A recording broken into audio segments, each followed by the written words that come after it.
और आपको भी ठीक ही लग रहा है, हमें भी ठीक लग रहा है। इस बार तो बहुत अच्छा लग रहा है।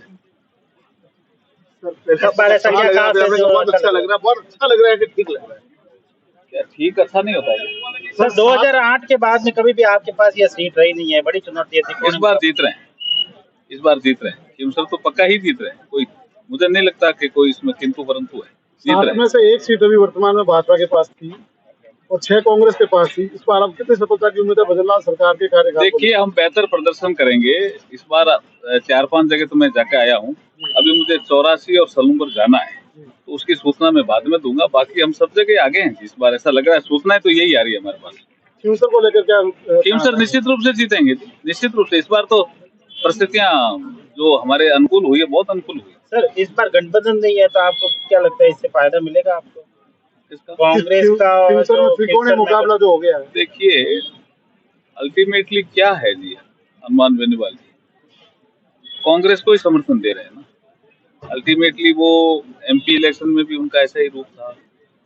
तो हमारा झगड़ा और हमारा जो सीधा संघर्ष है ना, हर जगह मुझे लगता है वहाँ एक सलूम्बर और 84 में भारतीय आदिवासी पार्टी से है, वो बीच में त्रिकोणिया भी है, लेकिन बाकी जगह तो सीधा कांग्रेस से ही है हमारा मुकाबला।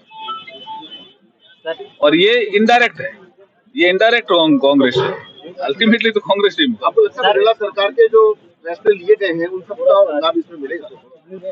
देखिए, भजनलाल जी ने, जैसे आपको यहाँ शायद जोधपुर में अशोक गहलोत जी बोल के गए होंगे ना, तो मैं वो चीज आपको बोल देता हूँ। उन्होंने जो संकल्प पत्र बनाया, हम संकल्प पत्र बनाते हैं, मैनिफेस्टो को हम संकल्प पत्र कहते हैं, वो जन घोषणा पत्र कहते हैं। वो अपने पीरियड का जन घोषणा पत्र उठा ले और हमारा संकल्प पत्र वो उठा ले।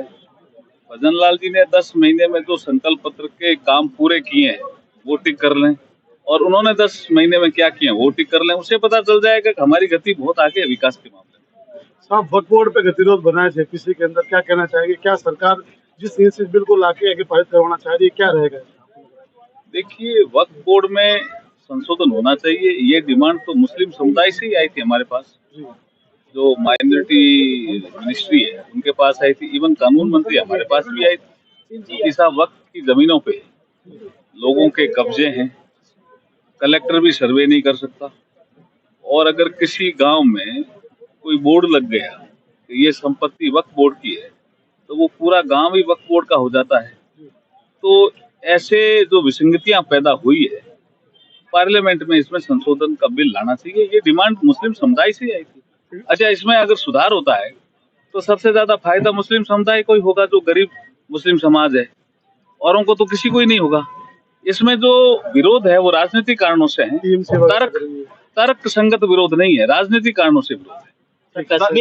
कश्मीर में जो 370 पे जो राजनीति हो रही है उमर अब्दुल्ला सरकार द्वारा, क्या कुछ उसपे?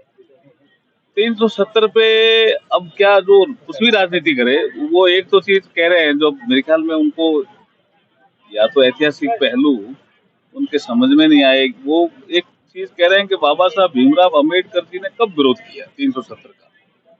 मैं आपके माध्यम से कहना चाहता हूँ कि संविधान जब बन रहा था तो जितने भी अनुच्छेद संविधान में आए, उन सारे अनुच्छेद की पायलटिंग बाबा साहब डॉक्टर BR अम्बेडकर ने की, इंक्लूडिंग प्रस्तावना।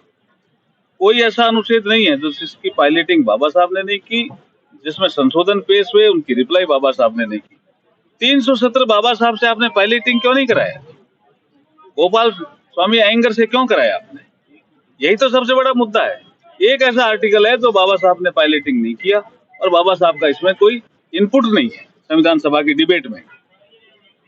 तो ये अपना आप साफ नजर आता है कि अब ये अननेसेसरी की राजनीति कर रहे हैं। वो चीजें तो अब 370 तो चला गया जी, अब 370 आने की कोई संभावना नहीं है, दूर दूर तक संभावना नहीं है। वैसे भी वो इनजस्टिस पैदा कर रहा था। देखिए, अमर अब्दुल्ला जी को समझना चाहिए, आपने जलंधर से स्वीपुर समाज के आदमियों को बुलाया आपके दादाजी ने कि आप आइए, जम्मू की सफाई करिए, श्रीनगर की सफाई करिए, हम आपको पूरी सुविधाएं देंगे।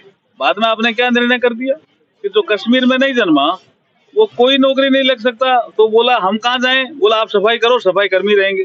370 हटा तो बाबू बनने लग गए, कश्मीर एडमिनिस्ट्रेटिव सर्विस में आने लग गए। तो वो अन्यायकारी प्रावधान था 370, वो हटाना जरूरी था। देश की एकता और अखंडता के लिए खतरा था वो।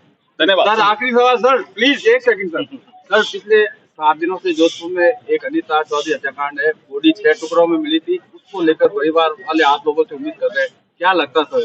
देखिए, भजनलाल जी जो हमारे मुख्यमंत्री है, संवेदनशील मुख्यमंत्री है, मामला उनके ध्यान में है, हम न्याय दिलाएंगे।